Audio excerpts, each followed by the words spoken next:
আসসালামু আলাইকুম রহমতুল্লাহ। আপনারা সবাই দেখেন, এটা আমার পানের বর, পানের ক্ষেত যাকে বলে। এটাকে অনেক কষ্ট পরিশ্রম করে তারপরে এটাকে তৈরি করতে হয়। তারপরে পানের ভাঙ্গা সময় হলে এই যে এটাকে ভাঙ্গে 3টা 4টা 5টা রাইখা তারপরে পান ভাঙ্গা হয়।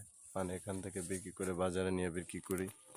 পান হাতে গোছাই তারপরে বিক্রি করি বাজারে নিয়ে। ঠিক আছে, তো আল্লাহ রহমত ইনশাল্লাহ,